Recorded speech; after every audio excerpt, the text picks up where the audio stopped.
नगरपंचायत नगरपरिषद निवडणुका जाहीर होतात. सिंधुदुर्ग जिल्ह्यात शिवसेना भाजपा युती फुटली, महाविकास आघाडीत बिघाडी झाली आणि अवघ्या राज्याला अचंबित करणारी अशी शिंदे शिवसेना आणि ठाकरे शिवसेना सोबत येऊन आणि अन्य पक्ष सोबत येऊन कणकवलीमध्ये शहर विकास आघाडी सुद्धा झाली. शिंदे शिवसेना आणि ठाकरे शिवसेना यांची मोड बांधून सोबतीला सर्वपक्षीय एकत्र घेऊन करण्यात आलेली शहर विकास आघाडी म्हणजे भाजपाचे नेते तथा सिंधुदुर्गचे पालकमंत्री नितेश राणे यांना घेरण्याचाच एक चक्रव्यूह होता.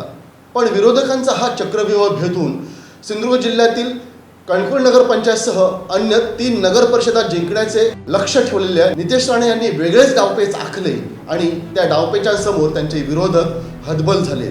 पाहूयात straight line with Rajan Chavan.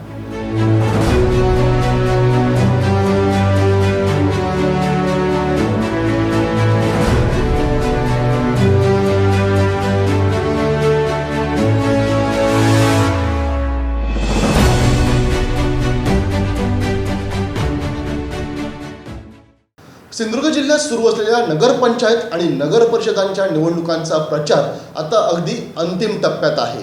या निवडणुकीचे एक ठळक वैशिष्ट्य म्हणजे कणकवली, सावंतवाडी, मालवण आणि वेंगुर्ले या 4ही ठिकाणी भारतीय जनता पार्टी ही स्वबळावरती लढते. कणकवली वगळता उर्वरित 3ही ठिकाणी भाजपा, शिंदे शिवसेना, ठाकरे शिवसेना आणि राष्ट्रीय काँग्रेस अशा पद्धतीने चौरंगी लढत होताना दिसून येत आहे. मात्र कणकवली नगरपंचायतची निवडणूक यापेक्षा वेगळी ठरलेली आहे, कारण कणकवलीत भारतीय जनता पार्टी विरोधात शहर विकास आघाडी अशी थेट दुरंगी लढत होत आहे. या शहर विकास आघाडीला पर्यायाने नगराध्यक्षपदाचे उमेदवार असणारे संदेश पारकर यांना महाराष्ट्र नवनिर्माण सेना, रिपब्लिकन सेनेचे आनंदराज आंबेडकर गट तसेच वंचित बहुजन आघाडी यांचा सुद्धा पाठिंबा आहे.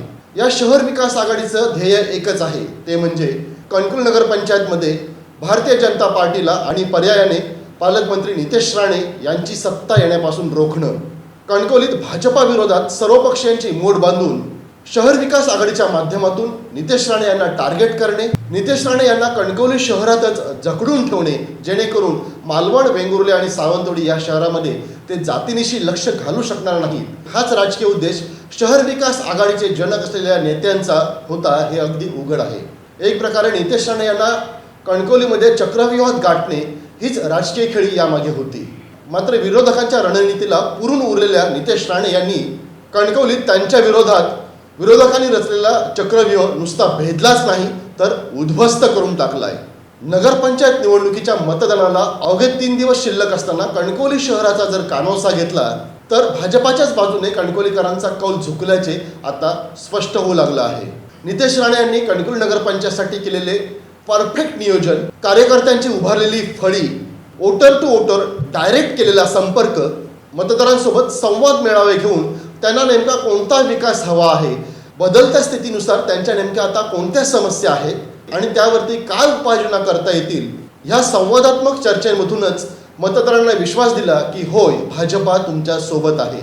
शहर विकास आघाडीच्या माध्यमातून विरोधक केवळ भाजपावरती आरोप करत राहिले आहेत, तर पालकमंत्री नितेश राणे आणि भाजपाचे नगराध्यक्षपदाचे उमेदवार समीर नलावडे आणि त्यांचे सर्व नगरसेवक पदाचे उमेदवार मतदारांसमोर आपण मागील 5 वर्षात केलेल्या विकास कामांचा मुद्दा घेऊन आणि पुढील 5 वर्षातील विकास कामांच्या पुढच्या टप्प्याचा अजेंडा घेऊन मतदारांसमोर जात आहेत. शहर विकास आघाडीच्या विरोधकांची निगेटिव्ह प्रचार नीती आणि त्याच्या विरोधात विकासाची पॉझिटिव्ह प्रचार नीती नितेश राणेंनी आखलेली दिसून येत आहे. आणि याच रणनीतीवरती नितेश राणे यांनी स्वतः अंमल केला, तसेच कणकवलीमध्ये आपल्या सर्व उमेदवारांना सुद्धा अंमल करायला लावला आहे. तुर्तास तरी कणकवलीमध्ये शहर विकास आघाडीच्या माध्यमातून विरोधकांनी रचलेला चक्रव्यूह नितेश राणे यांनी नुसता भेदलाच नाही तर पूर्णतः नेस्तनाबूत उद्ध्वस्त करून टाकला आहे.